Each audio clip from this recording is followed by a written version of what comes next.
Darkest greetings, horror, sci-fi, and fantasy fans. Drew here from Horror, Sci-Fi, and Beyond, and I'm here with Jackson, the singing wizard, Harper, and this is sort of, kind of, not really the first episode of the new year, if you don't count the Nosferatu review that I did with Ben Ellis, but this is the first one we're doing it. I'm doing it with one of my regular co-hosts for the Yeah. year. And today we're gonna be just catching up on movies that we watched since we did the Gremlins or record the Gremlins review. So that's pretty Which at exciting. this point was over a month ago. Yeah, yeah, it's crazy how quickly time goes. Yeah. So how are you, man? How are you? It's been a while since we did this. Oh, just living in Alabama and colder than I'm used to being the past few years because I'm not in Florida anymore. Oh yeah, I hear you, man. It's been brutal. It's Your always team brutal. got into the Super Bowl. Hell yeah, man. Hell yeah, they did. Yeah, So did my team, for lack of a better term. I don't really have a oh, team, you're but Kansas City. So you and my mom will get along. I kind of adopted them. I don't really have an NFL team Yeah. because grew up in Alabama. You don't really have allegiance to Yeah. the NFL. Yeah, it's like Arkansas. You're either like Cowboys or Kansas City. Right. Right. So, but Yeah, man. I lived in Kansas City for a while and I grew to love the Chiefs and then they got good. Hmm. This is after I lived there. They got good. So Right. they were not good when I lived there. So Yeah. Yeah. anyway, So it's to be a really good game. It could honestly go either way, honestly. I think. I was actually in the deep part of my heart, I was kind of rooting for the Buffalo Bills just Ooh. because I feel like they deserve it at this point. Yeah. Like, I just know the Lions are in the same conference as the Eagles, but I was really wanting the Lions to make it. yeah, Bills Lions would have been a much more interesting Super Bowl. Right, but Yeah. being a damn, what are you gonna do?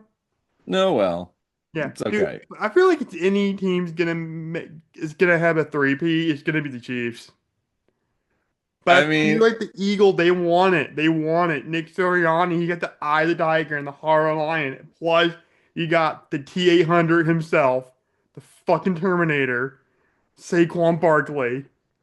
okay. Yeah, the modern day Walter Payton, because that man will fight for every yard that he makes. All It is, right. Well, I mean, who yeah, knows?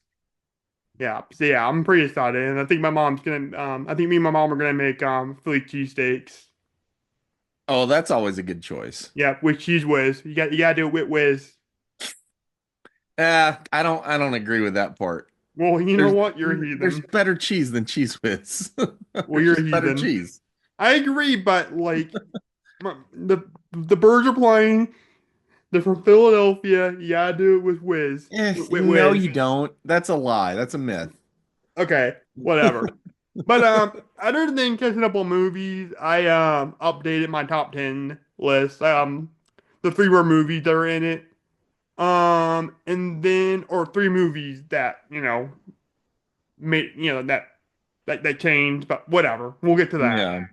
And then if you guys remember from our Gremlins review, I announced that we're actually gonna be doing horror villain March Madness this March, where we do like a tournament and we decide, we fight, we do get out and decide who's the best horror villain. Which that's basically it turns into an episode of movie fights. Did you ever listen to that podcast? Yes, I love that on Cinefix, right? Yeah, I don't think they do it anymore, but Yeah, Hal Rudnick. yeah. Yeah, with the guy that hosted that. Yeah, there was a different guy that was host before that, but I think he got canceled or something. Oh yeah. Dan Murrell was on that show a lot. He Oh was yeah, like, he's from Arkansas.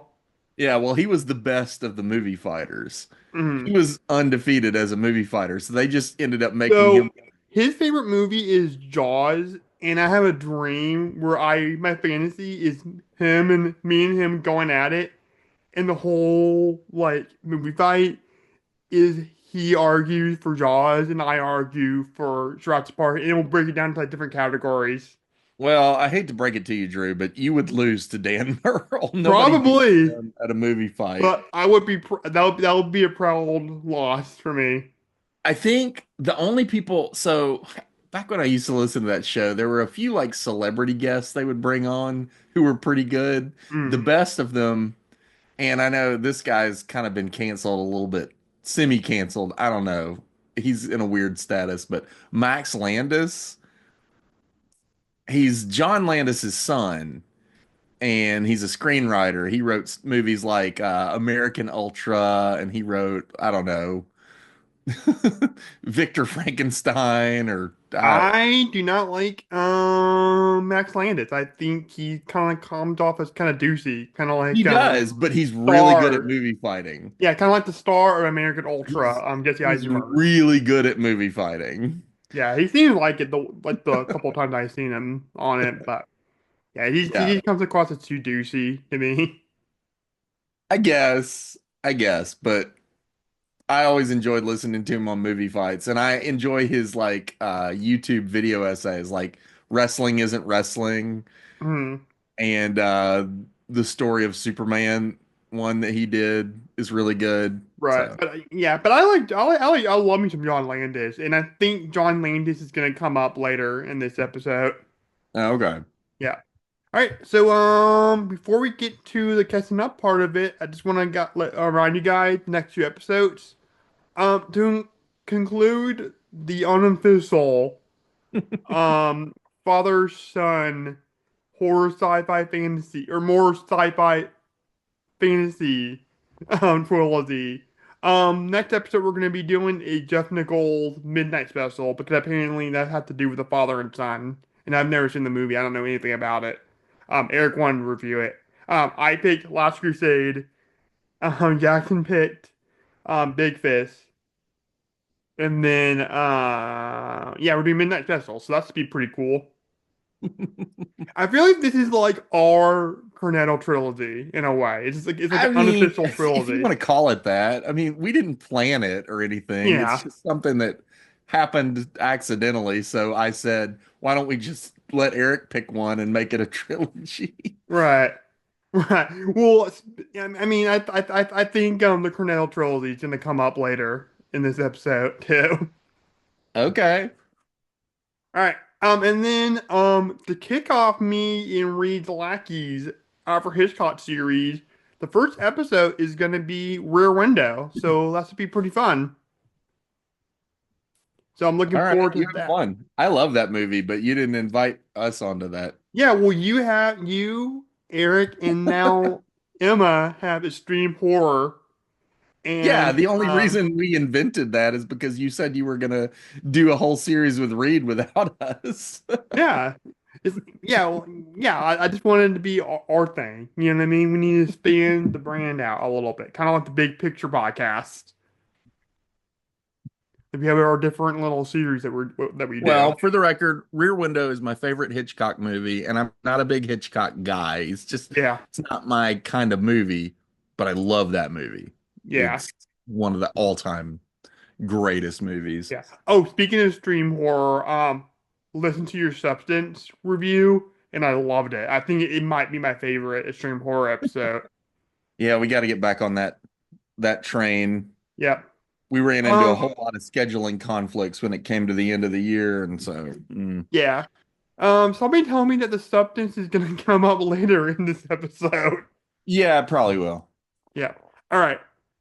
So let's get to the highlights. What is a movie that you watched recently? All right.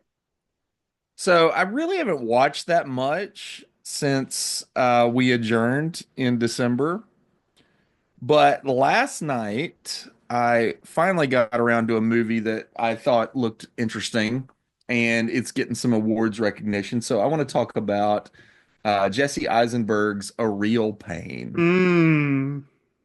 which, if you don't know, it's about these two cousins who grew up together and kind of were best friends growing up, but they've kind of grown apart. And their grandmother has died, and she was Polish and a Holocaust survivor. Hmm.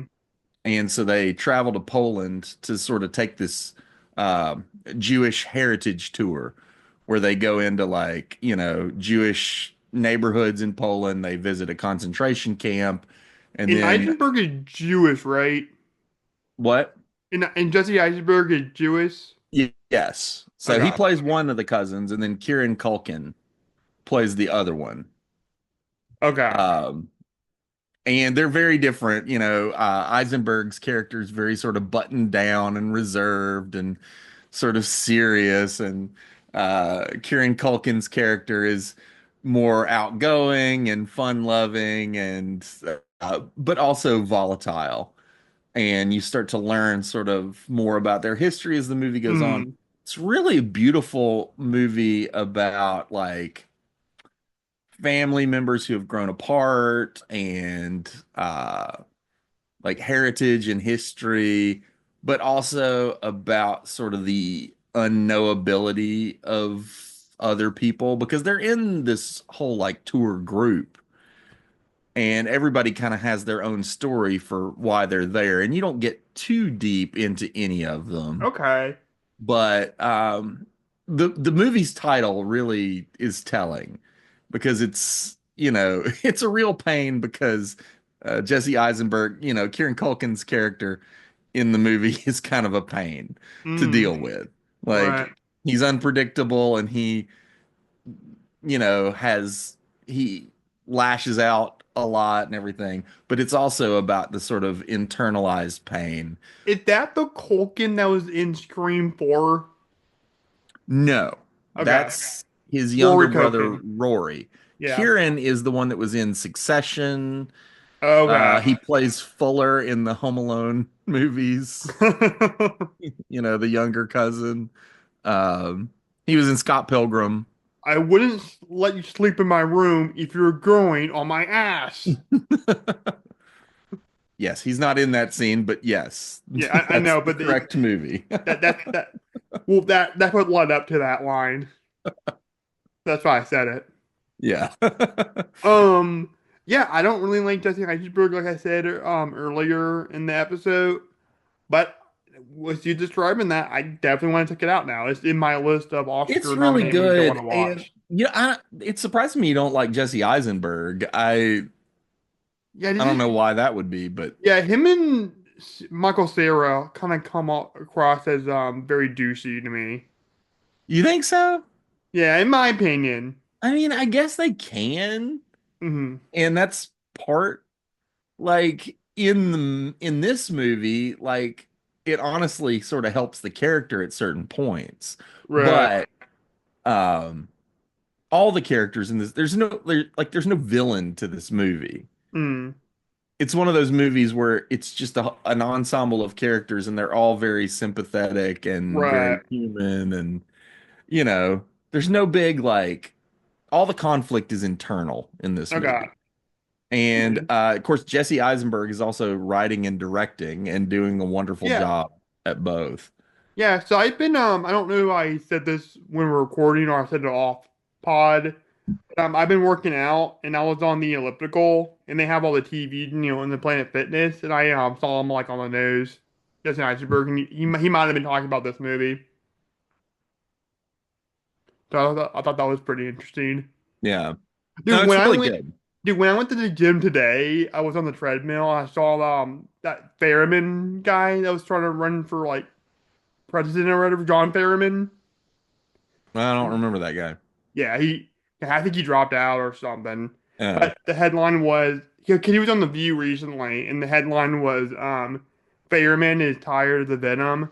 And I'm literally looking at that headline, and I'm thinking to myself, well, I'm just tired of the Sony Spider-Verse in general, not just Venom. Yeah, aren't we all? Yep. I Venom was just good. I like the I first just two don't Venoms. watch those movies. That's the thing. I just don't watch them. Yeah. Yeah, I like the first two Venoms. I didn't even really like them. Okay. Yeah, All right. get into it. Yeah. But my first movie is I'm gonna give you a little hint with the line, and here's the line. Now what we got here is a failure to communicate. No, nice. Yeah, Cool Hand Luke, man. This is the first time Yeah. watch for me. A lot of these movies we're gonna talk about are first time watches for me. Okay, so Um, you're going to be talking about a lot of older movies. I'm yeah, not. I've got like one older movie that we'll talk about here in a little okay. bit.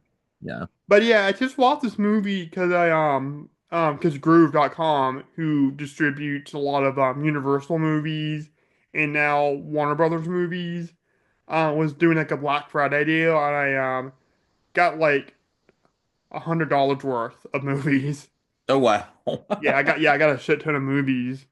And this was one of them, and I liked it. Now, of course, my prison movie of choice is always going to be Shawshank Redemption. I just think that's a beautiful Sure. movie. But I really dug this movie. I mean, it's such a different kind of prison movie. Right. Yeah. Yeah, and I was honestly thought that the that bigger guy that he gets in the boxing match with actually like kind of becomes buddy buddy with them, like in the middle of the movie. I thought that was It's interesting. been a long time since I've seen it. Yeah. So I only remember like the essence of it, not Mhm. really individual scenes or anything. Right. Well, I mean, you got to remember the egg scene. That's just like fantastic. Yeah, I mean, I remember that he eats a whole bunch of eggs. Right. Yeah, yeah, I just yeah. remember the thing that surprised me about it when I first saw it, because of when it came out, because it came out in what, like 66, 67, Yeah. Something like mid to that. late 60s.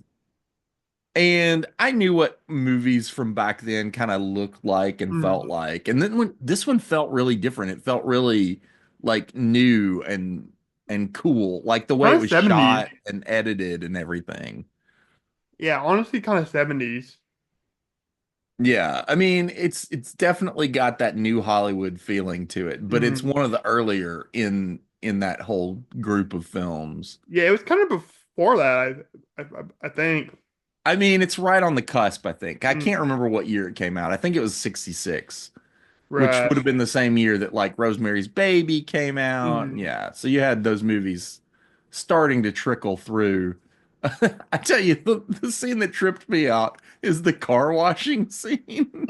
Oh, when they're ogling the girl. They're all washing like the girls outside washing the car and they're just like just staring at her. I was like, wow, okay, in the 60s, I did not expect to see a scene like this. Yeah, and the guy, like the big guy, is like it's like just like talking about her. And he's like, she's watching that call with like one push band in her dress, and it's about to pop out, and you know what she's doing.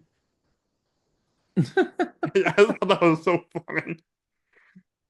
And what's funny is my mom walks in on that scene too.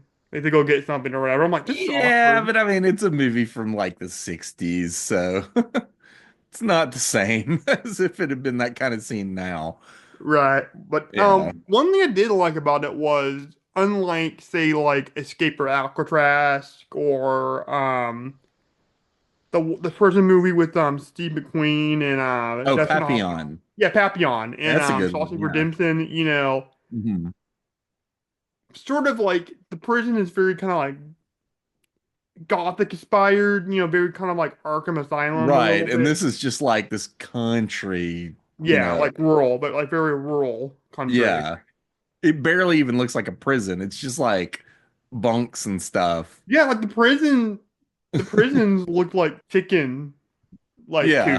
or Yeah, it whatever. looks like a chicken house. Yeah. Yeah, yeah, it could have very well been at one point.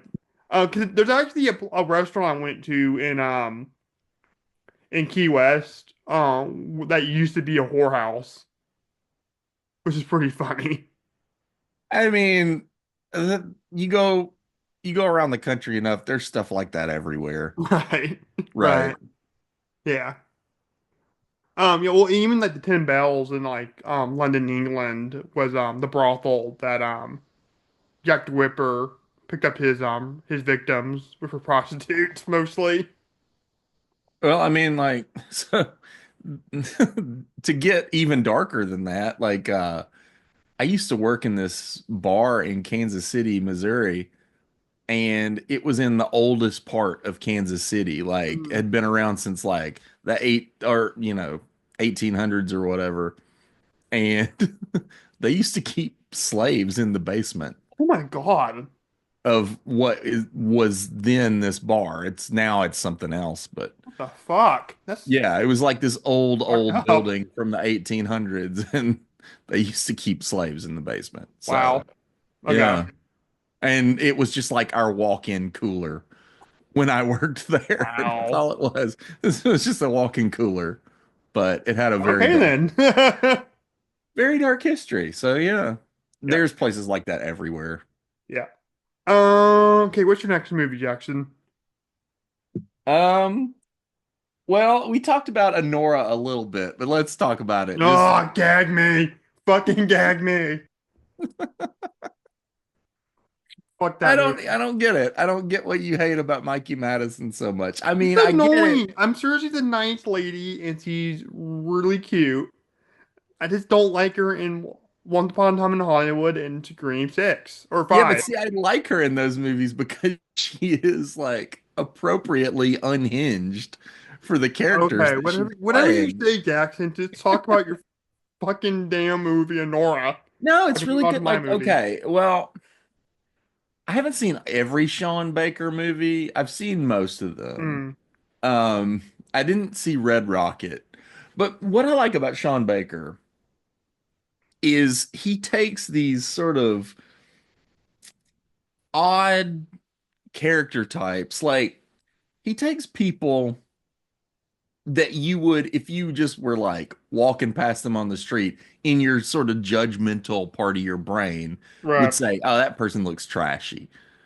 Like he makes movies about quote unquote trashy people, but then humanizes them to such a degree that you're just like, "Oh my goodness, I've never thought about these people like that."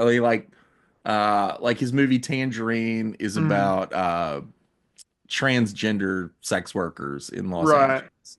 And then Florida Project is about a bunch of poor people living in a motel in I Orlando. do want to watch that. That That one's looks really really good. And especially, I know how much of a Willem Dafoe fan you are. yeah. Uh, I'm a slut for Willem Dafoe, and basically. I think it's my personal favorite of his performances, just because you Right. never get to see Willem Dafoe play like a regular guy, Mm.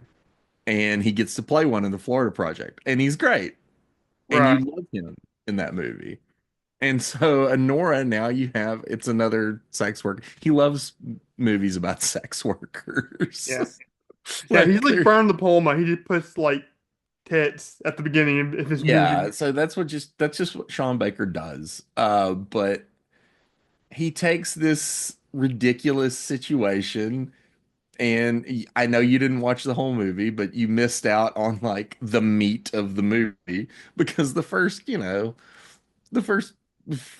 half an hour or whatever is just Nora and this Russian guy hooking up. Hmm. That's all it is. And then they Yeah, get well, good for married. you, wrestling guy, because Mikey Madison's pretty hot. Right. But then the movie after after his family finds out what has happened, like they've gotten married and everything. Because for the listeners, like Honora is a stripper and she uh falls in love with this like Mhm. Russian oligarch's son, and they get married in Vegas, and his family finds out and they are not happy. Right. Um, I don't know. But after that, it becomes this sort of madcap caper movie. Hmm. And it's also finely observed. Like every character is so specific in the way that they behave and the way that they conduct themselves in every scene. And so you watch the movie and you realize, oh, if I'd been watching this character the whole time, it's a whole completely different story than if I was watching this character. That's what I love about Sean Baker is he takes these sort of characters that you would never think about and makes them these very full, fleshed out, real human beings. And it's also very funny. So Okay. I don't know, Honora, it's great. If it won Best Picture, I wouldn't be sad. Um, Well, I'll get to the It's one not that the I one I'm personally rooting for, but I wouldn't be sad. yeah, I'll get to the one that I want to win Best Picture here in a second or here in a little bit. Okay. Because my next movie, I'm gonna quote it again, or gonna do another quote, and it's gonna be, "It's showtime, folks." All that jazz. The Bob Fosse movie I've with never Roy seen it. Kent. Hmm. It's really interesting. It's Okay. kind of his Fablemans in a way, and I didn't That's know. Roy Scheider, right? Yeah, Plays like the choreographer or whatever, which is yeah. really an Well, odd casting, but yeah. okay. Because like Bob Fosse, from what I understand from my research, was a famous choreographer. Right. Yeah, he did Chicago and Yeah. these big Broadway. Yeah. The one with Judy Garland's daughter, Cabaret.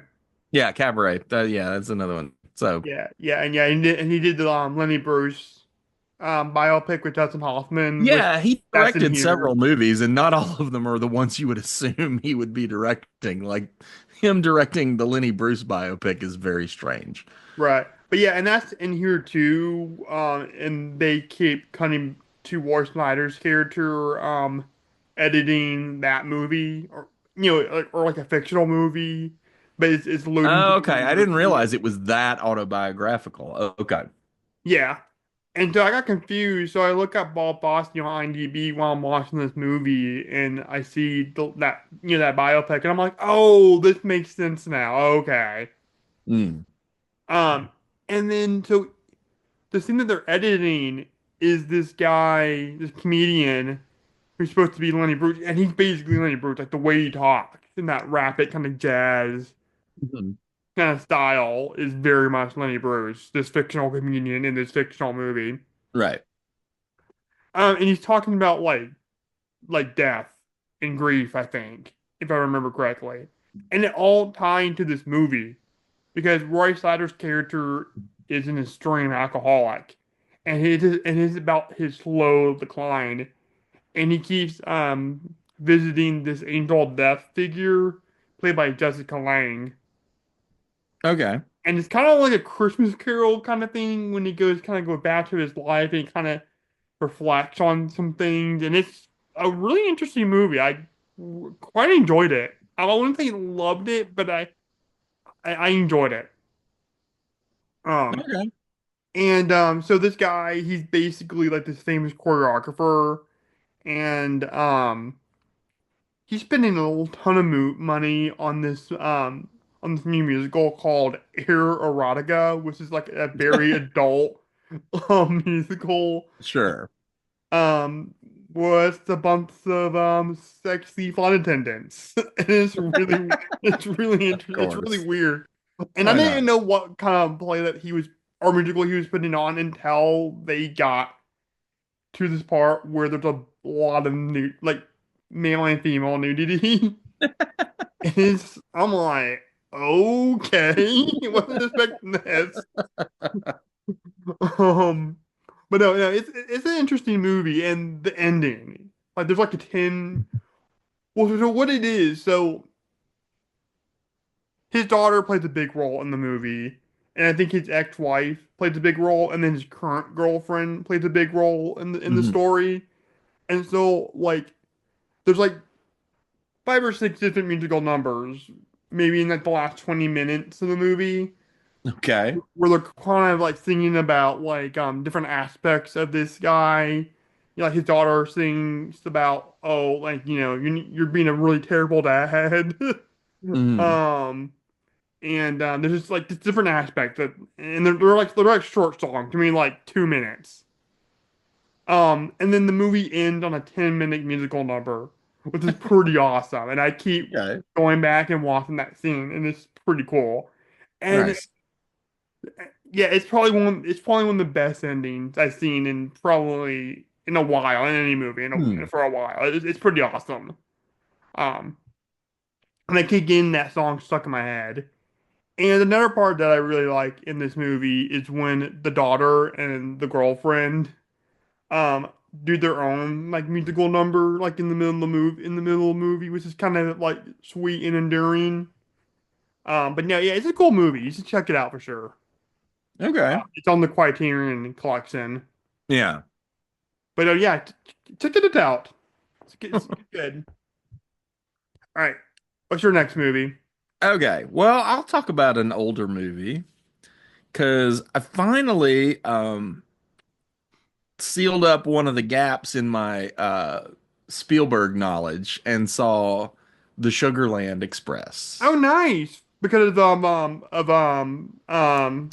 Blank check. yeah, blank check. I couldn't think of the Yeah, exactly. podcast. And this is a movie I'd never really been that interested in. Like I've Mm, always known about it, but it's one of the last Spielberg movies I've never seen. I've not seen all of Duel. I've seen like the first half. mm. Duel's Uh, awesome. I love Duel. and I've never seen the BFG. I've never seen Tintin. And I'm trying to think if there's anything else I haven't seen of Spielberg. And I think I've seen everything. Mm, Um, which is weird to think about. He has a lot of movies, and I've seen but, almost all of them. And this is one of the last few that I haven't seen. It's pretty good. I mm, mean, it's early. It's even before Jaws.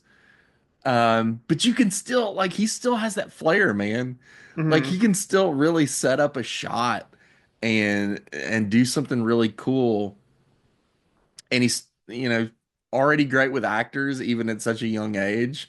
right. It's You have to Goldie work with Goldie Hawn. Hawn, like, And then early in who's his the career. guy? Oh, what's the guy's name? I can't ever think William of his name. Atherton.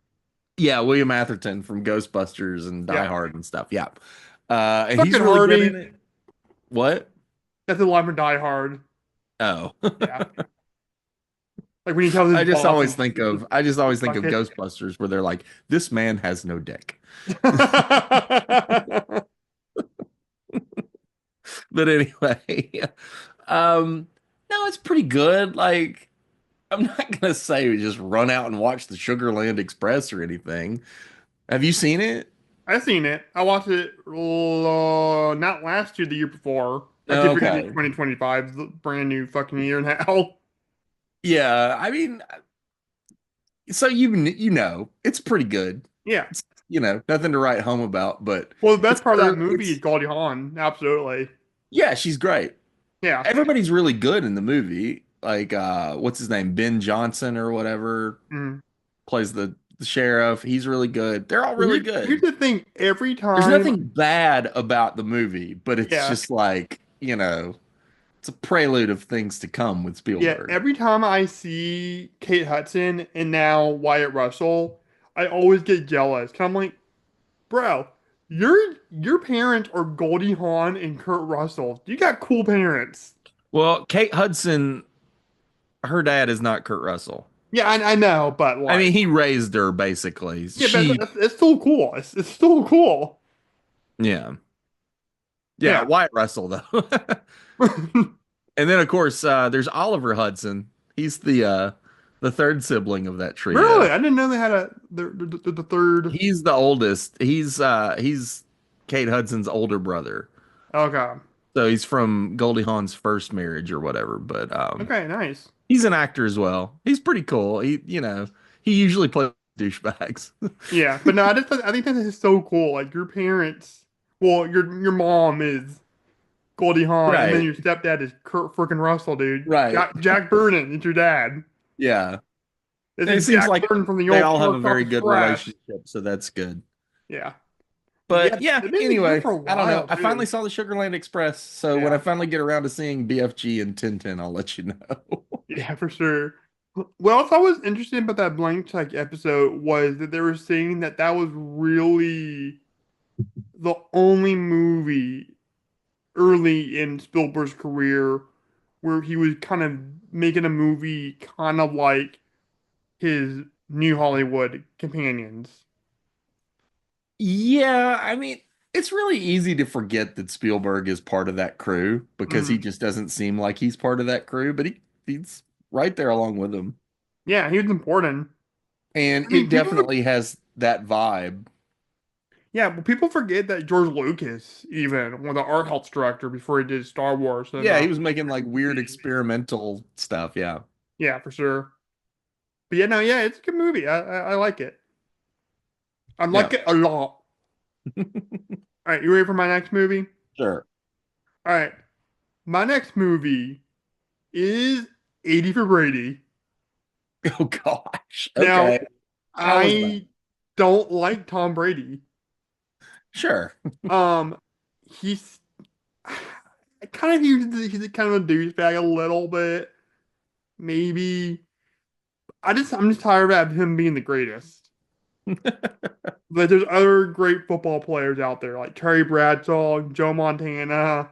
Right. The list goes on and on. I'm just tired of hearing about him. He just has more rings. Right. Yeah. But and my mom doesn't like him either because of the same reason.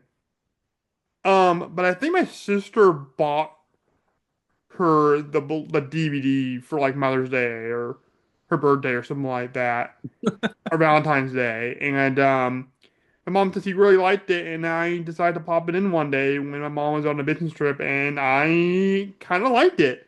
It's kind of an enduring story. It's based off a true I mean, story. It's it's a about. really good cast. I mean, I Have you love seen all it? four of those women. Have you seen it? No, I haven't seen it, but I remember when it came out. It's a really Hmm. good cast. It's what? So it's Jane Fonda and it's Lily Tomlin? Yeah, it's Lily She Tomlin, Rhea and then Perlman, Rhea Perlman, yeah. And then what's her name Sally from West Side? Fields. What? Sally Fields. Oh, what am I thinking of? I don't know. Joe Magnolia's.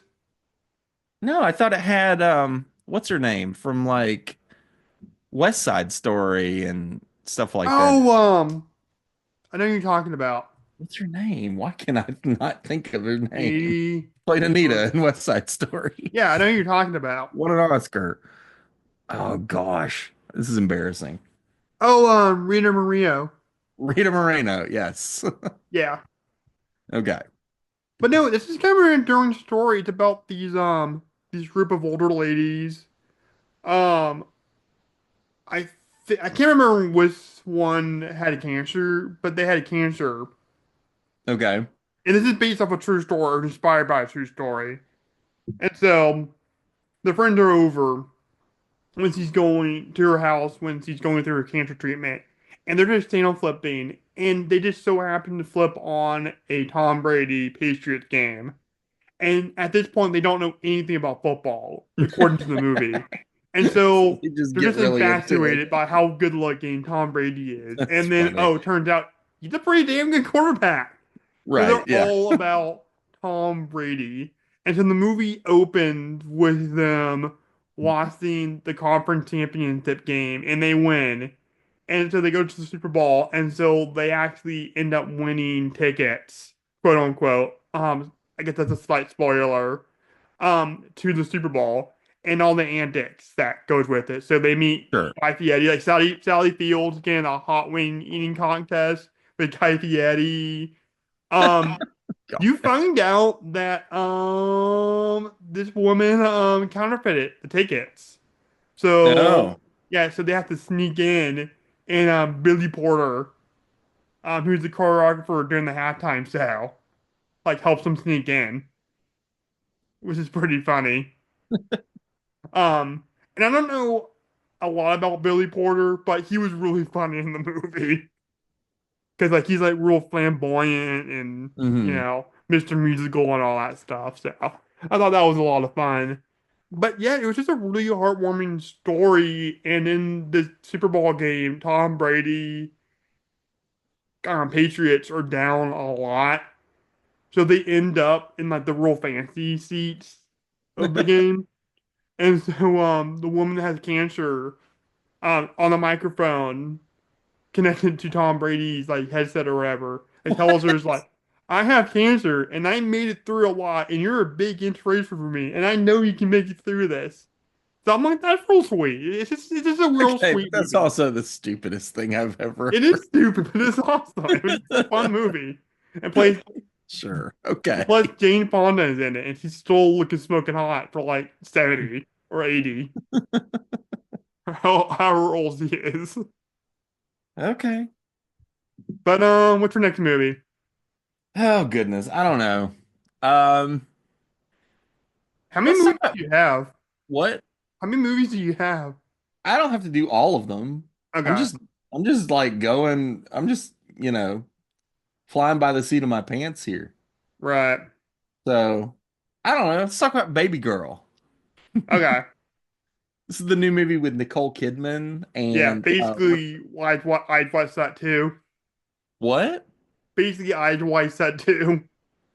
No, it's nothing like Oh, I that. thought. Okay. Well, I after the mean, trailer, it looked like I'd watch that. it's like an erotic drama, but Okay. it's not anything like Eyes Wide Shut. Anyway, she's like a high-powered CEO, lives in New York or something. Chicago, maybe? I can't remember. Um, and she meets this young intern that's coming into her company, played by Harris Dickinson from The Iron Claw. Uh, and they start having an affair, but it's like a weird, kinky kind of thing. Hmm. But at the same time, like she's married to Antonio Banderas, who's this very loving man, and she has these like great kids, and their whole family is really great, and they love each other, and she's carrying on with this young guy at her company. It's one of those kind of things like you've seen this setup for a movie like a million times. Hmm. Um, but it works. It works really well, and I think it's a lot of it's because of Nicole Kidman and Harris Dickinson. They have great chemistry, and Nicole Kidman, even in her 50s, like late 50s at this point, she's still just going for it as an actor. Right. Like she's fearless. Uh, but also it's just really well Quick shot and question: is edited. The he music's nude really in the good. movie? What now? Is he naked in the movie? Is she? Yeah. A little bit. Like Okay, I'm it's not definitely watching it now. I'm definitely watching it now. it's not like a big thing, but it happened. It's like slightly. Okay. Uh, but I don't know. It's kind of a trashy movie, but I would imagine it so. it works in a weird way. Okay. Like, I don't know. I think I'd have to watch it again Hmm. because I'm not sure if it's actually a smart movie or not, but it Right. felt smart when I was watching it Hmm. just because of the way it was all assembled. Like I Hmm. said, it's shot and edited and scored really well. So it's Okay. just very effective as a film, Yeah. but Cool, it might man. be completely stupid and disposable. Who knows? All right. Sweet, man. Maybe for my next movie. Sure. And actually, I'm gonna cheat a little bit because it's a twofer because they're kind of connected in a weird way. Okay. Um, Recently got a library card and I decided to run a couple. And I've been running movies and this past Christmas season, like literally the week before Christmas, the day we actually did the Gremlins review, I decided to get Trading Places because Okay. I've never seen an Eddie Murphy movie and I wanted to watch or I'd never seen an 80s Eddie Murphy movie. And I wanted to see I wanted wanted to watch a Christmas movie that I'd never seen before either. Plus, it was like part of the whole Philadelphia movie kick you were on. Oh shit, you ruined it. You ruined the story. So anyways, yeah, I was in the Philadelphia kick. And so I get the movie Philadelphia too. I pop in Trading Places because like I didn't want to feel sad just yet. And so they're doing a little montage of like the city streets, and I'm thinking the movie takes place in New York because I've seen clips from Yeah. the movie and it seems like a very New York movie. No, they show Eagle stuff in in this montage, Yeah. and I'm like, oh my God, did I just unknowingly pick two Philadelphia movies unconsciously? Um, so anyway, 20 Places is it's a pretty fun movie. Not a bad one for my first 80s Eddie Murphy. It's about this rich guy played by Dan Aykroyd, um, who he looked down upon the poor, and then I think like his company like falsely accused him of something, so they can get this homeless guy played by Eddie Murphy to take his place, and so Dan Aykroyd like goes to jail, and then he gets like bailed out, and then he lives with like a prostitute played by Jamie Lee Curtis, and he shows Yeah. her boobies a couple times in the movie, which was pretty awesome. Um, so yeah, it's a fun movie. Some parts in it age well because Aykroyd does blackface. Yeah, that definitely happens in the movie. Yeah. And this was kind of like in a weird spot where like I feel like Jamie Lee Curtis was trying to get out of her kind of horror scream queen kind of I mean, era. yeah, because Trading Places, what, like 82, 83? So, Yeah, and it's a John Landis movie too. So yeah. yeah, so she's still really early on in her career at this Mm, point. yeah. And she's really good in the movie. She's She's not great. Yeah. playing it like big, um, like she does in some movies like True Lies or Freaky Friday. Like she plays it Yeah. totally straight. What I think is really cool. The movie I It shows re early on that she was like really good at comedy, which oh became yeah. a big part of her career, Oh you yeah. know, Yeah, for later sure. on. So, Yeah. Too bad nudity didn't become a big part of her career. I'm kidding. I'm kidding. I'm kidding. Um, but anyway, the movie I really want to talk about because it's just a beautiful, one of the most beautiful movies I've ever seen, and even though it's sad, and that's Jonathan Demme's Philadelphia. yeah. This movie is about a lawyer living in Philadelphia, played by Tom Hanks, um, who um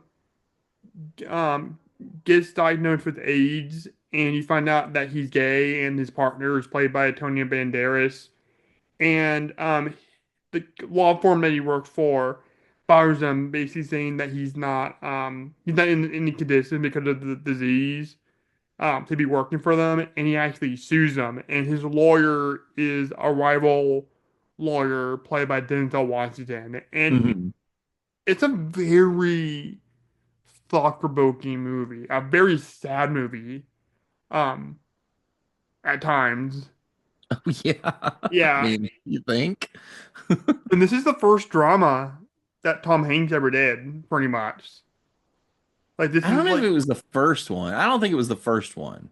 it was one of them for It sure. was the first one that he really got attention for, and of course, he won an Oscar. Yeah, and he deserved it. I think he probably Yeah. deserved it more than Forrest Gump, because I honestly thought Tim Robbins should have won for that movie. Yeah, Oh no, probably. for Soul Sang actually, not for Forrest Shawshank. Gump. Yeah, yeah. Yeah. But yeah, this is just a really beautiful movie, and shows it really gets in, for a movie that was so early in the conversation about um the gay community and AIDS. Really kind of explores it really deeply because Denzel brings in a woman who is straight, but got the AIDS, virus, but by different means. To Hmm. kind of show like you don't have to be gay. Right. Um, and I thought that was really interesting. And of course, this is not really a thriller. This is more like a courtroom drama. Hmm. But I liked how Jonathan Demme saw it almost like he saw Silence of the Lambs. Because there's some like very kind of like on the edge of your seat kind of thing. Or Yeah, scenes I in mean, the he movie that made them really back draws to you in. back. He So, did that one kind of like close up shot that he did with Hannibal Lecter when it's like dead center yeah, in the frame looking at the into the lens. yeah, he did that several times Yeah. in the movie. And the Ted Danson's wife, what's her face? Mary Steenburgen. Yes, he plays the other lawyer going up Hmm. against Denzel Washington, and she's really good in the movie. Cause I'm so used to her as like Claire from Back to the Future Part 3. Yeah. She's really good in the movie too, and I really liked, and I wasn't expecting this from the movie too. I really liked how Denzel's character was actually homophobic, but he Hmm. wanted to help out Tom Hanks because, hey, they're in Philadelphia. This is why the movie's called Philadelphia, because a lot of the laws that made up Right. this country were formed in Philadelphia. Hmm. and it's just not some generic title. It's part of the movie. Hmm. Um, so he thinks so, and his but even though he's homophobic, he thinks it's disgusting at first. He believes in freedom and equality for everybody. Hmm. I like that part of the movie. Love the Streets of Philadelphia song by Bruce Springsteen. I Oh, think of that's, course. and I don't know how the lyrics relate to the themes in the movie, but I just love the vibe of the I think song. that's more what it's about. Like the lyrics, when I think about like I don't know all the lyrics, but I think it's more Mm, just about like sort of being downtrodden right. in a place. And so it Yeah. works. Yeah, it's a really beautiful movie if you've never Mhm. seen it. And um what was interesting was I saw an interview with Demi, and he said that he didn't make this movie for people that are in this community or people that accepted people in this community. He made it for homophobes Yeah. because the solemn that people in the gay community are human beings. Mhm. And going on that theme, one of my favorite, probably my favorite scene in the whole movie, two of my favorite scenes is the quote unquote gay party that Denzel gets invited to, Yeah. in Tom Hanks' apartment. And then, later in the scene, everybody leaves, and then it's just Tom Hanks and Denzel, and then Tom Hanks starts singing like this opera song that relates to like kind of what he's going through, and this man, it will take you to your core. This scene, Yeah. 'cause it's really beautiful, and I think that is the scene that made him win the Oscar, and they showed that clip when he won. Hmm. Of him singing the song. So yeah, it's a really powerful movie. I don't want to spoil too much of the movie, but definitely check it out. 'Cause it will make you feel, and it will make you think Yeah. about how you treat people in certain communities. Because I don't think it's really because it's not really. I mean, it is about the gay community and the AIDS virus and the whole AIDS scare kind of thing, but really kind of goes down to like anybody that Right. gets marginalized. Like these people are human Hmm. beings, and I think it's the message that we. It's a movie that still resonates to this day, sadly, because there's a lot of homophobic people out there still that just don't want to see that community as human. So Mm. yeah, that's my thoughts about the movie Philadelphia. Check it out for sure. All right, what's your next movie? I think I'm just gonna like talk about one movie kind of in detail, and then I might list a few other ones Okay, because I don't know what you're gonna bring up, but you might have a couple on there. I But got quite a few more. okay, like I said, I didn't watch a ton of movies, Mm, so I mostly just watch YouTube videos and stuff. right, It's very strange. Um, so did you watch the Netflix movie called It's What's Inside? never heard of it. Okay. So it's a Netflix original movie, kind of a horror thriller-ish. I don't know. Kind of a comedy as well, but it's a body swap movie. Mm, Basically, like all these old college friends who are, probably they're probably, 5, 6 years out of college or something like that. mm, And they all get together at this big mansion this weekend because one of them is getting married the next morning, but they're kind of having like this mini reunion the night before the wedding. And one of their friends shows up with this briefcase, and inside is this machine that like lets people switch bodies. So he says, "Let's play a game." He let's doesn't play a tell them game. He doesn't tell them that they're going to switch bodies at first, but he says, let's just play a game. So he hooks them all up to this machine, and then they all switch bodies. There's 8 of them or something like that. And they all switch bodies with somebody else in the room. And it freaks them out. So then they unswitch, and he explains the whole thing. It's like, okay, so now we're gonna switch bodies, and everybody has to guess who everybody else is. And if Mm. somebody guesses right, you're out of the round or whatever, and you have to, put a sign on your chest that declares who you actually are. Cool, man. It sounds cool, right? Like it's Mm. it's a really cool idea for a movie. And then the movie happens, and I know a lot of people like this movie. Like it's gotten pretty well reviewed from a lot of people in the sort of horror sci-fi community, but I just wasn't buying it, man. I just wasn't into it. Okay. Like I was at first because it starts out really cool, and then Mm. as it goes along, it's just like I don't think this movie really has any point of view or anything. Mm. It's kind of cool, and some of the scenes where you like it'll sort of take you inside the people's heads, and so you'll see them on the outside, but then the lighting will change and you'll see who they really are like on the inside, and Right. they'll play the scene out that way. Mm.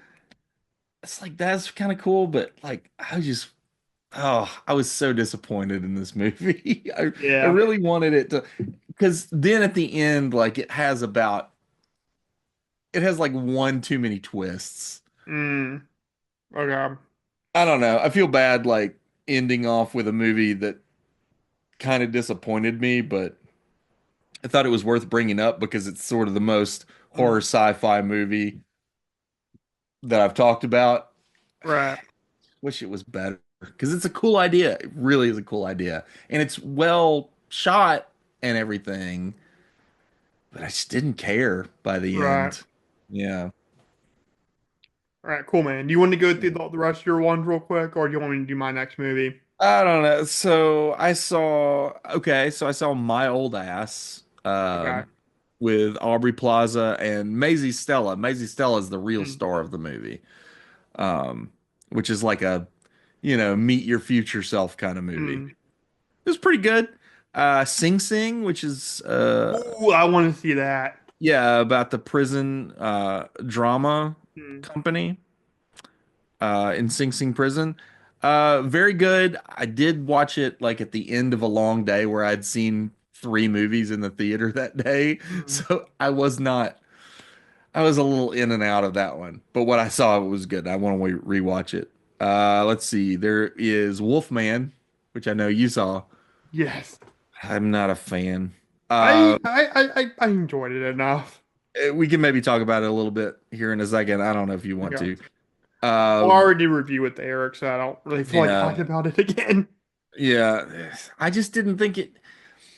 Here's my problem with it. Like the conceit of it, I really liked. Mm. I did not get a good sense of who any of those characters were. Yeah, I can see that. Like it seemed I kind of agree. very sort of half baked Mm. the whole way through. And it's like I really respected a lot of the ideas he was going with us, particularly like the transformation scenes where Mm. you get inside Wolfman's head. All really awesome. But like I didn't understand what anybody wanted in the movie. I didn't Right. understand anybody's relationships. It all felt very empty to me. So that's my 2 cents on Wolfman. I saw Night Bitch with Amy Adams. Oh, okay. It's okay. I think it's one of those movies like if you are or have been a parent of small children, you'll probably appreciate it more Mm. because the movie isn't really what it's marketed as. It's not really a horror thriller kind of movie. It's more of like a domestic drama with maybe a supernatural element. I don't know. Okay. Anyway. I saw Complete Unknown, really good. Love all those Bob Dylan songs. Mm. I saw Nosferatu, Yeah. which I liked a lot less than you did. With Count Orlok, the titty sucking vampire. That's a joke between me and my mom now. I will say, after I watched Nosferatu, I was so taken with Lily Rose Depp. I went and watched all of what's it called, The Idol on Okay. Max, and it's terrible. Don't watch it. Okay. She's really good, but Mm. it's really bad. And then finally.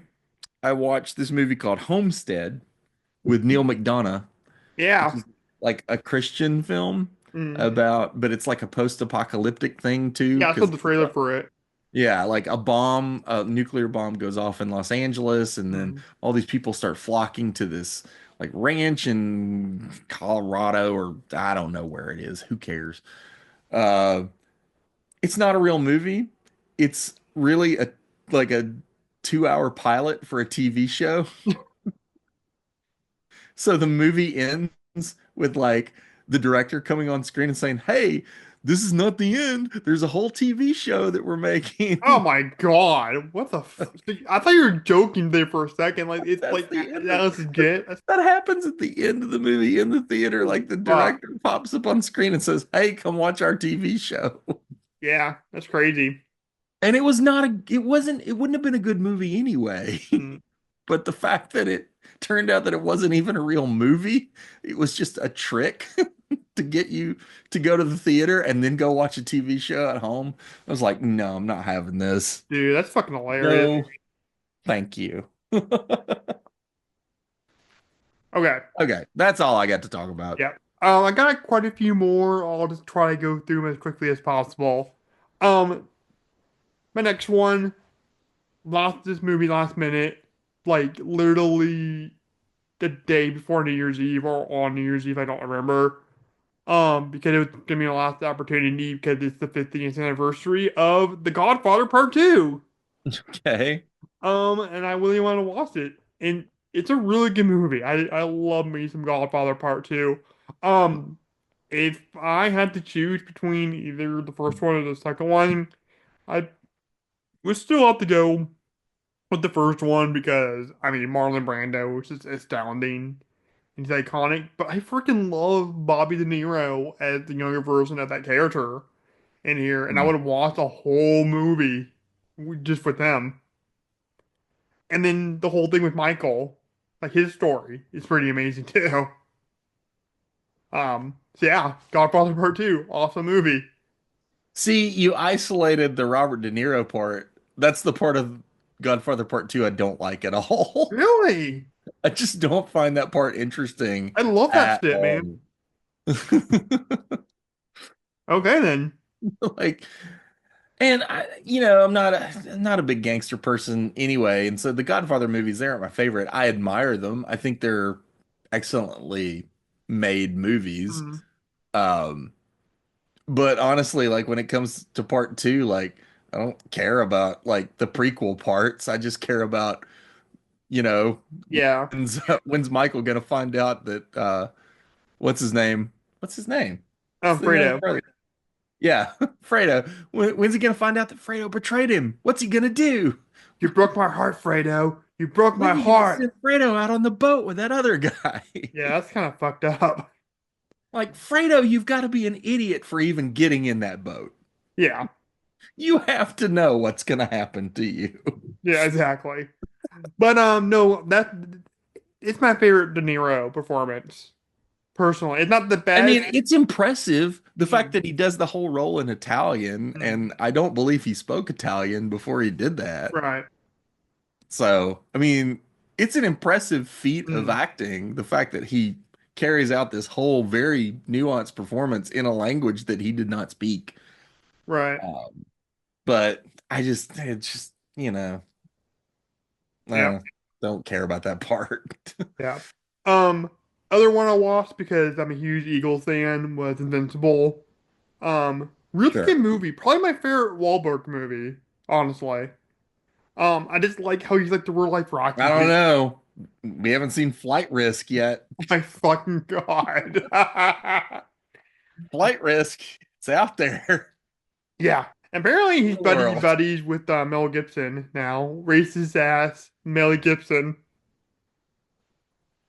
Well, But yeah.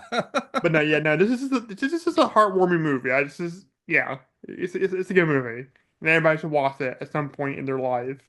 I Especially, mean, Elizabeth Banks, I'll watch just about anything oh she's in. yeah, she's hot. Yeah. So, Yep. Next one I watched because of you, because you you praised this movie and are Shaun the Dead episode, and that's to be the world's end.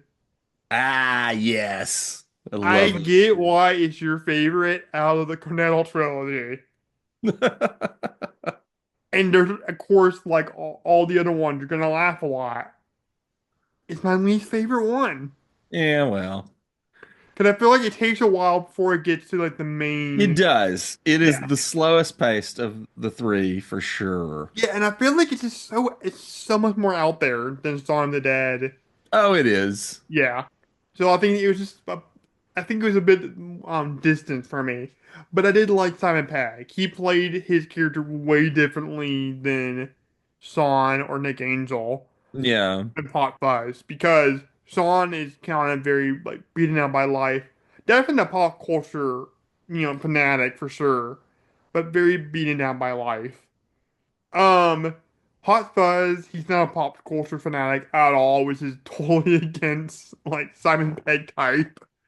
Yeah. Um, but he's very like straight laced, like take no nonsense kind of cop. This one, he's like super animated. Um, in the movie, and he's definitely a pop culture nerd because he's like referencing like Antique Roadshow and all this shit. Yeah. Um, but no, yeah, no, it's a fun movie, and it's Edgar Wright. Like you can't go wrong with Edgar Wright pretty much ever. Um, Next movie I watched was a documentary that I've seen it quite a few times called Anvil, the story of Anvil. I like that one. Yeah. Yeah, and this is about 80s metal band from Canada named Anvil, and it's about these two high school friends named Steve Lips something something and Rob Reiner. He started a metal band called Anvil, and they're pretty well respected in the metal community, but they never really went anywhere.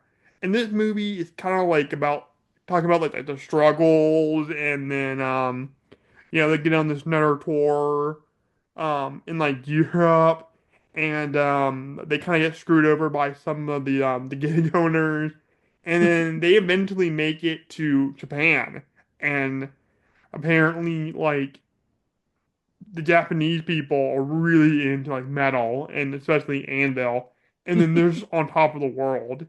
And it's a really beautiful documentary. It's really sad at some points. It's really hard to watch. Yeah. Like you want to see this guy's lips just like really make it. Um, and he's just so depressed because he just wants to be a rock star. And he wants to and he does it for the love of the music, but he wants to do what he loves and make money. He didn't want to work in the cafeteria, Yeah. at this school. Yeah. One of And, them works at the cafeteria and one of them like drives a truck or something. right, and there's even one point where it's him and Rob, and Lip says, there's some points in my life where I just want to like jump off a cliff, basically. And then Yeah. Rob Reiner goes, well, I wouldn't let you do that. I'll stop you. And then like Lips, God bless him, man. He starts crying. He's like, that's dedication, pal. And yeah, and they get kind of like they have a bit of a conflict and they struggle to sell like this new record. It's kind of hard to watch sometimes because these music executives can be real pariahs sometimes and real sitbags. Yeah. At the same time, like though, and I'm not a metal person the way you are. Mhm. I listen to like their music and I'm like, are they good? I'm not sure if they're I good. mean, they're not like Metallica level or like Iron Maiden, but they're pretty damn good. Yeah, I guess. I think it's just their vocal quality is pretty poor. Oh yeah, first thing for sure. But I think like they're Yeah.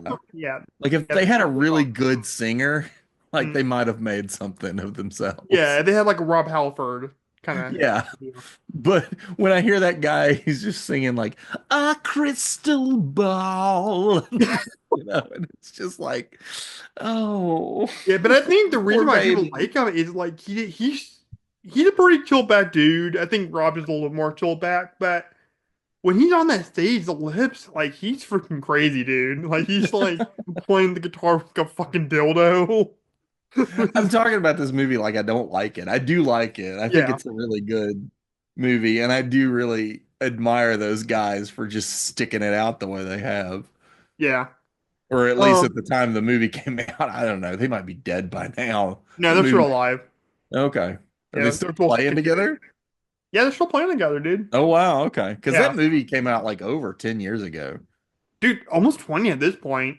Oh wow, okay. Like oh 07, oh 08. I think Sam Dunn did it, and he does it. He does a bunch of different like rock documentaries. He did like Okay. the one I about like remember metal going to music. see it in the theater when it came out. Like, Okay, yeah, because it I was living in Nashville at the time. So I was always going to see like kind of the obscure music documentaries and yeah, stuff like that. Yeah. yeah. And this guy also did the Rush documentary, which is one of my favorite like The Rush rock documentary documentaries. is amazing. Yeah. And I don't even like that band. Well, fuck you. Rush is fantastic. Well, I just don't enjoy their music, but I admire them, especially after watching that And documentary. they're hostile. I love Rush. Next movie I watched was Small Soldiers, Yeah, which is for a cheesy it's kids pretty movie. good.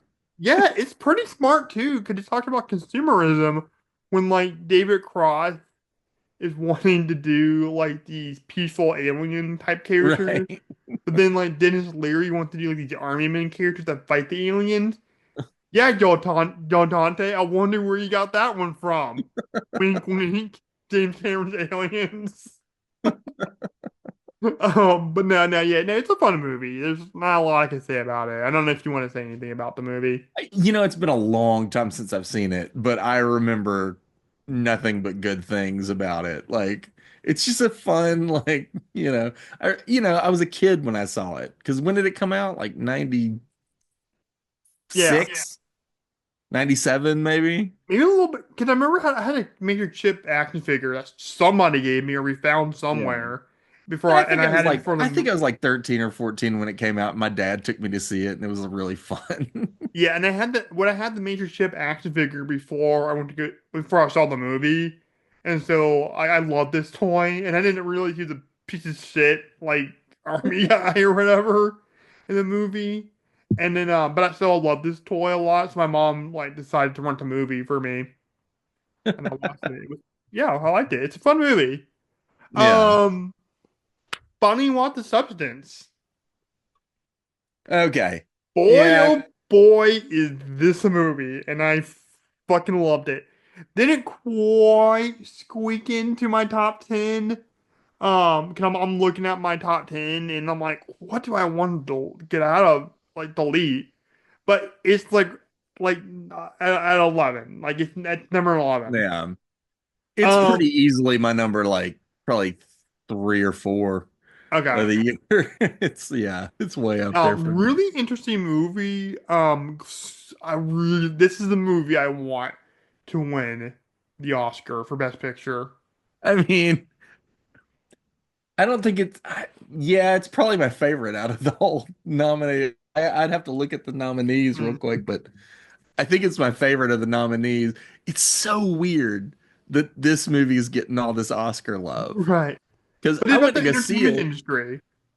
That's I the went to go thing. see it in the summer when it came out, back in like July or June or whatever. And I was not expecting this. Right. I mean, I came out of that movie thinking, oh wow, Demi Moore is like killing it. Yeah.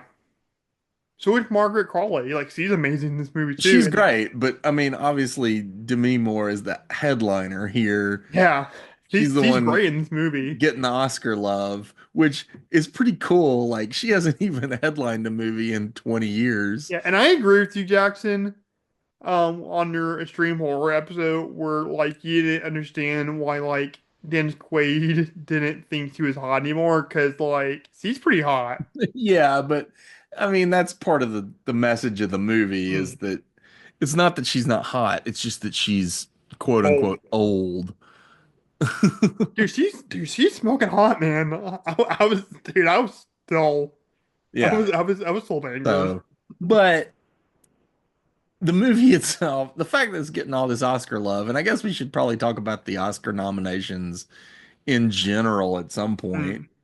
but it's really tripping me out. Like Mm, the fact that it, okay, to me getting a actor an actress nomination, not that surprising. mm, Like screenplay nomination, sure. Makeup, yeah. yes, definitely.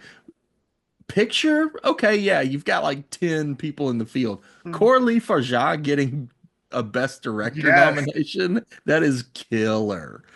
But I liked how the movie felt very like it's a sci-fi movie. Felt very like artistic, almost like a Alice Garland kind of movie. Yeah, it's definitely got that feel Yeah, to and it. by the end of it, it feels like the freaking Thing meets Evil Dead.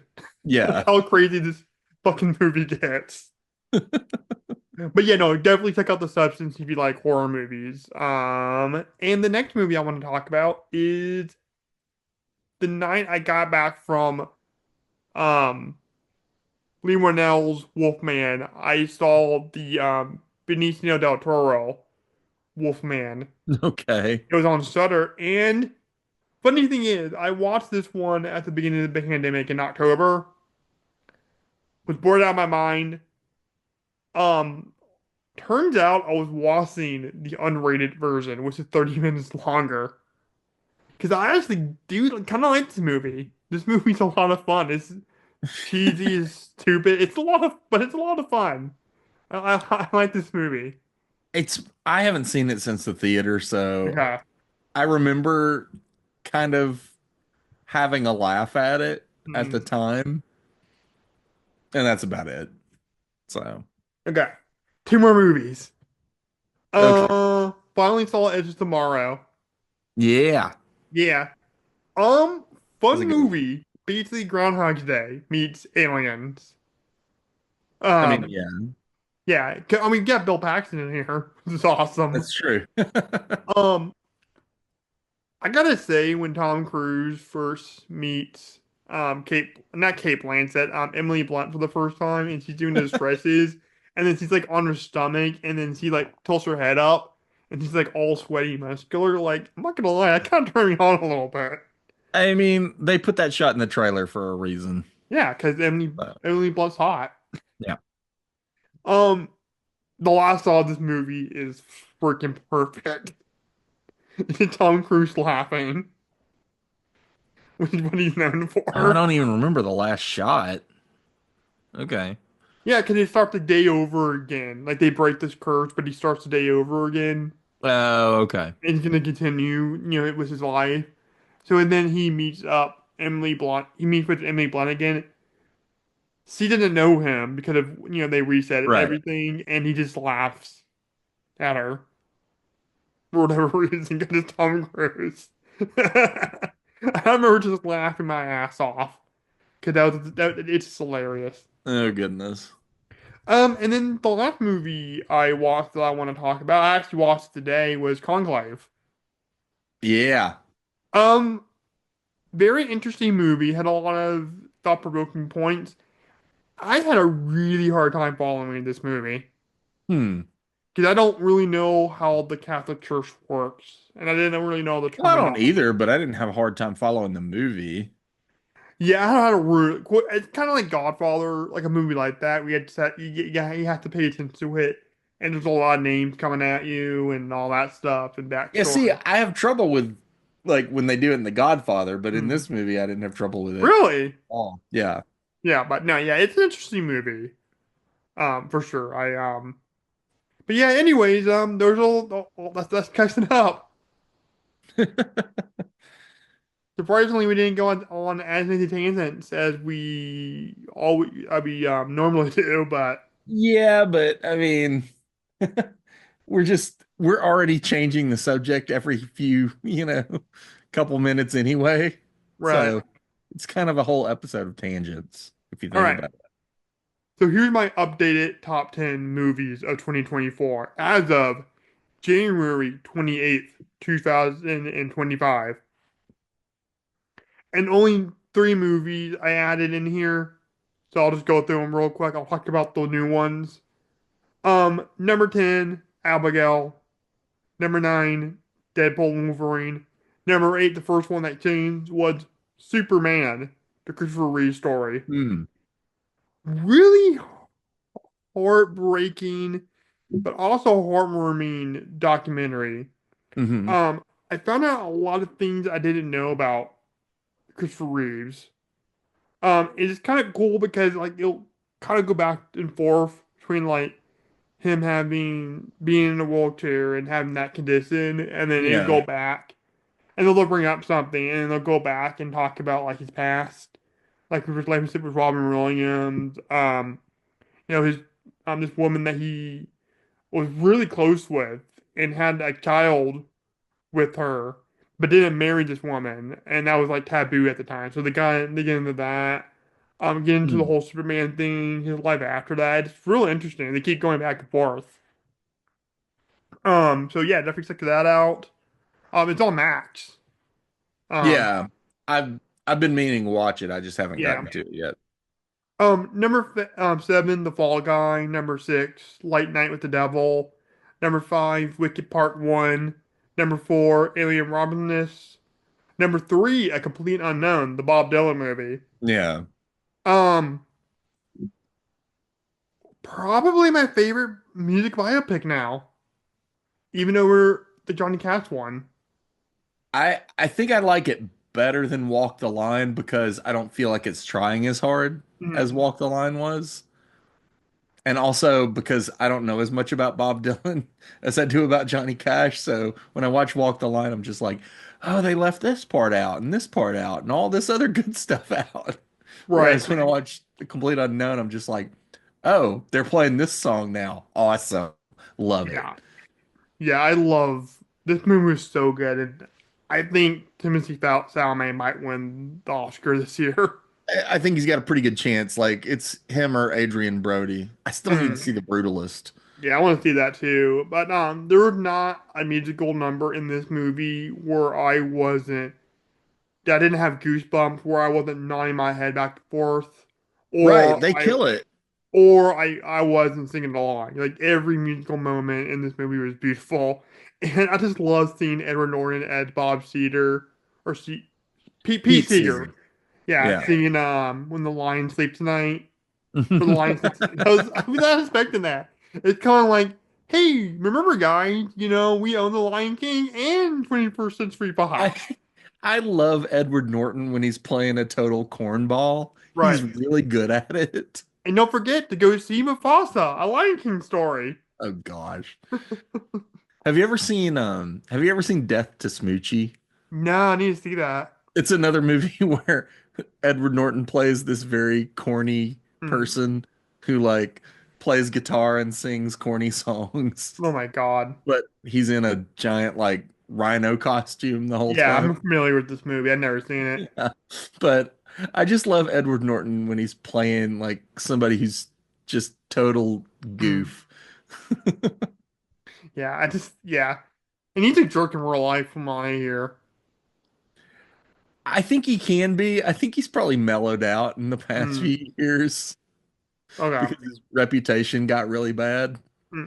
Now, Boyd Holbrook as Johnny Cash, way better than Joaquin Pretty Phoenix. spot on. Like, yeah, I can't argue with Yeah. that. Like, I he's would watch a whole docu-series with Boyd Holbrook as Johnny Cash, oh, I produced would too. by Dave Mangle. I would too, definitely. Yeah. I didn't Um, even he doesn't even look like Boyd Holbrook. yeah, it doesn't. Like the makeup is so good. Hmm. Like I was like, is that Alexander Skarsgård? What's going on Right. here? Well, speaking of actors that has a distinct face, but you can't notice them in all that makeup, number two is Nosferatu. Okay. And I'm not going to get into it because our already talked about this movie in detail. It's fucking awesome. You and Eric don't know what the fuck you're talking about. I don't think it's bad. I just don't think it's awesome. Yeah. Well, It's this fine. movie's awesome. Okay. Yeah, I just like I said, I just like what he did with the vampire. Like he makes vampires scary and gross again. Gross, yes. I don't really think he's scary. He's scary. Nah. Well, fuck you. What do you know? What do you know? But number one, and still reigning champ, DreamWorks and Chris Sanders, the Wild Robot. Yeah. Yeah, 'cause this movie just got to me, man. It got to me. And I showed it to my mom when we had all that snow here in Arkansas, and it got to her too. Hmm. Um, and the part that got to me the second time around was when you see the egg of the little gosling bird. Hmm. That really got to me this time around because I knew what was coming out. Yeah. I need to watch it again now that it's up on Peacock. So It's a beautiful movie. It really it is. really is. But And anyways, if it guys. hadn't been for that pesky conclave, it would have been my number one of the year. Oh, Conclave is number one? Yeah. Okay. Cool, man. But anyways, Very. guys, that's my updated top 10 of the year. You ready to get to the horror villain March Madness lineup? Oh boy, here we go. Okay. So how this is gonna work when we get to that is we're gonna basically duke it out to see who's gonna be the best horror villain. And it's gonna be like a March Madness style tournament. And it's not who's the best villain, it's gonna be who would win a fight. Here's the lineup. Freddy Krueger, Michael Myers, Jason Voorhees, Pinhead, the Xenomorph, the Tall Man, Count Orlok, the titty-sucking vampire, the Invisible Man, Vecna from Stranger Things, Chucky, Megan, Ghostface, Carrie White, Candyman, Predator, Samara, Damien, Pennywise, Sorty from Killer Clowns from Outer Space, Pazuzu from The Exorcist, The Thing, The Babadook, Frankenstein's monster. It's debatable if he's a villain or not, but he's in there. The Wolfman, the Mummy, the Honor of Oslo version, to be specific. Okay. Um, Abigail, Art the Clown, Evil Ass, the T-800. Screw You is a horror movie. And Black Phillip from The Wits or The Wits. Hey, yeah. So let me know what you think of the lineup. Did you like the lineup, Jackson? I mean, it's pretty solid. I can Yeah, think of a few that are going to be pretty easy to defeat. right. Yeah, I mean, I think I did a good mix So, between like, how's this going to work? Like, how's it going to work? what do you mean? Like, when we do the episode, how is you know, what is the format of the episode? Oh, so it's gonna be kind of like I think. So remember how and speaking of Cinefix, how they did like the tournament kind of things, like like Okay. the best like 80s action movies, and they had like three different guests, and they vote on like which one's the best one. It's gonna be kind of like that. Okay. Yeah, so we basically just vote on who. So we're So all just going to be voting? yeah, so I'm not gonna be able. I'm not gonna vote. It's gonna be like the three. It's gonna be you, Eric, and then whatever guest we have. Oh, okay. Yeah, and you get to vote like who would win in whatever But do matchup we we get have. to debate the points? You can if you want to. I mean, that seems like the fun part. Yeah, you can, and you can convince each other that way. That I'm sounds like just, it's going to be the longest episode ever. we'll try to keep it short. We'll try to Maybe keep it like short. 6 hours long. It'll be longer than Oppenheimer, but but no, How are you gonna stay entertained during this? You're not even gonna be able to like vote and ring in and stuff. no, I'm gonna be entertained with you guys arguing this. Okay. I really want to get Reed on this if we can. I mean, he's the obvious best choice, but you know, he's a Yeah, busy man. yeah, he's a busy man. But yeah, we'll see how it goes. I'm actually really excited for this. I think it's gonna be a lot of fun. And I'm just there to administer it to make sure everything goes smoothly, and I keep track of the bracket. But anyways, guys, I mean, do you have anything else you want to say? No. All right.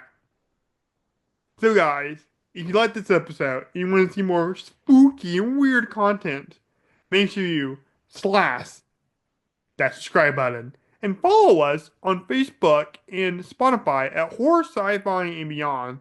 Also, don't forget to leave a killer comment and give this episode a King Kong size thumbs up. If you like this episode, I know. Thanks for watching, guys, and stay weird and fly, Eagles, fly.